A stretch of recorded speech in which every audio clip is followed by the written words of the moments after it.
Hi, Dr. Jenny Tvankian here, naturopathic physician and founder of A Reminder to Love, a platform for inspiration and education.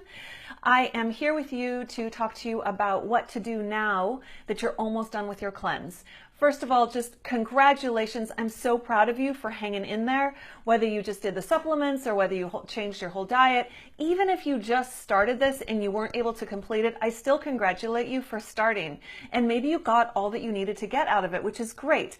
Hang in. I'm going to actually talk to you guys too at the end of this video about how you can best make whatever you put into this. So I want to talk to you about food. It is almost Valentine's Day and the shops are filled with chocolate, right? And all other kinds of decadent things. And you're thinking, why am I still on a cleanse? It's supposed to be over, right? There's chocolate, there's champagne, there's wine, it's all out there. You have a choice of how you end this cleanse. You can end this cleanse and go down that road and go get that pizza and the wine and have the cake and all those things that you've been missing. Or you can really turn everything you've already put into this cleanse into gold for your health.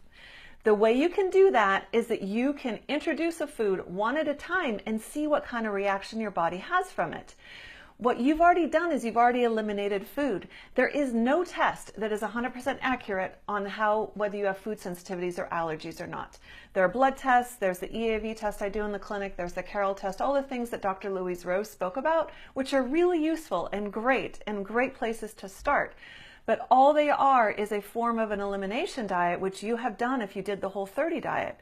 And all you do is you eliminate those foods and see if you're better or not. Hopefully you filled out your form to begin with, and you can use that as an assessment tool to see if you're better. That's the best way because we have terrible memories for suffering. I always think it's so that we have a second child. Those of you who have birthed know exactly what I'm talking about. But back to, if you look at your form and see, did you change? Is your mood different? Is your energy? How's your sleep? How's your digestion? How's your skin?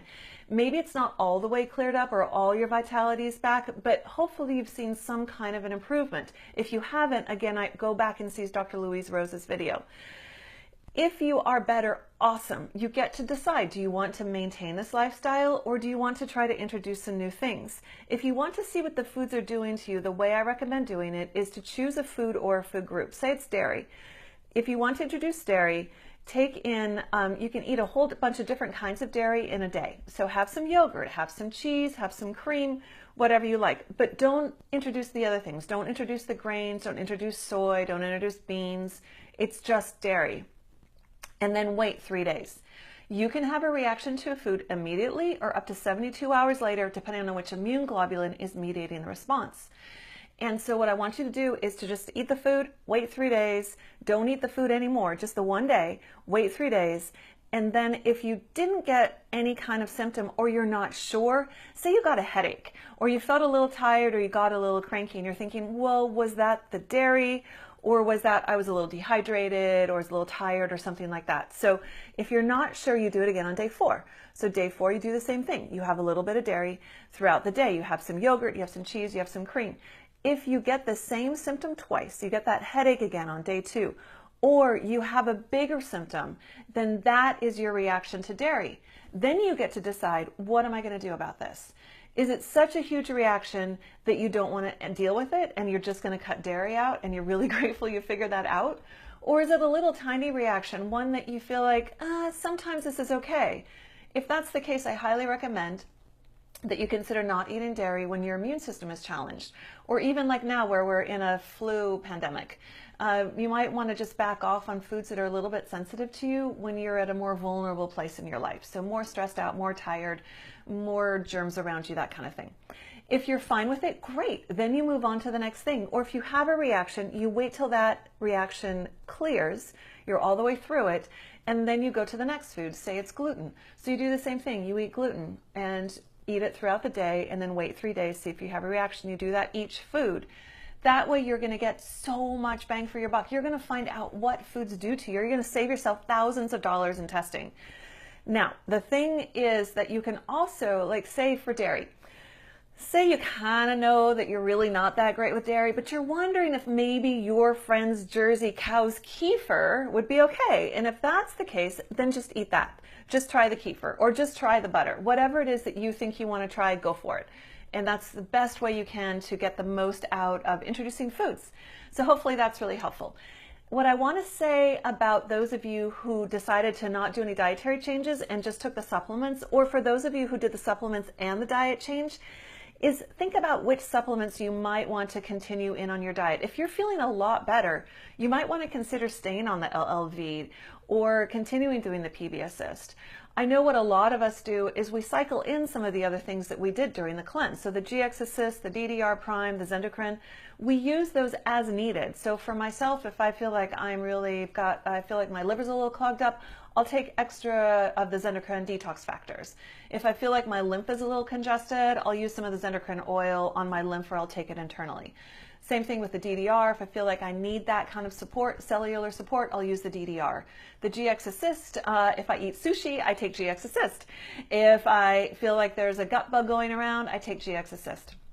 Or if I feel like my gut needs a little bit of support. So now you've introduced those into your body, into your life, and you can now use them as tools whenever you need them, which is great. This is all about empowering you to take care of your health so you can have the vitality you want to live the life that you love.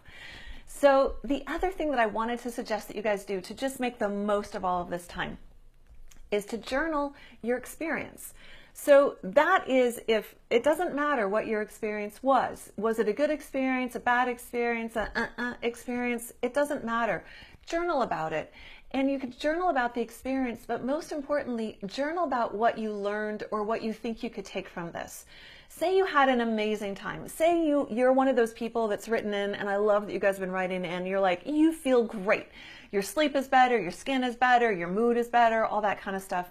Great. Write down what it is that you think that you did that really helped you so that you can increase it to consciousness, right? Raise it to a different level of consciousness, and then you can invite that into your life and start doing it on a daily basis. It can become part of your life. Then your bar for health has been moved up a level. Then the next time you do a cleanse, you can take on something else and go a little bit higher up and a little higher up and a little higher up. If you took the supplements, same thing. Did they help? If they did, then maybe you want to add them in. Say something didn't go well. Journal about that too. Why? Was it because you didn't set up enough support? It wasn't the good time? Or are you suspicious now that maybe you have some sort of underlying issue going on, a little genetic thing where you're not able to eat some of the foods that we ate? Or is there something else that you've discovered in there? Or was it mindset? Is there something about that you just didn't have the willpower, the motivation to carry through? If not, it's okay. We all hit those points at different parts of our lives with things that we set out to do. What I would say is don't shut the book on it and say, oh God, there's another thing that I didn't do that I said I was going to do. I'm going to go beat myself up for a few months and go eat some chocolate. Instead go, okay, that didn't go the way that I anticipated. I have done this before, or maybe it's the first time that you've done that. What kind of support do I need so that next time I decide to do something for my health, I have more energy, more support, more follow through so that I can get the feedback and the self-esteem building and the health that I want. So those are my suggestions to you guys. I love you all. Thank you so much for being on this cleanse with us. I will still be on Facebook this week, so just let us know if you have any questions and if we can support you any way. And there'll be a closure call this week on Wednesday. Hope you guys are all there. Thank you so much, and just remember to love yourselves and be in your joy. Thank you.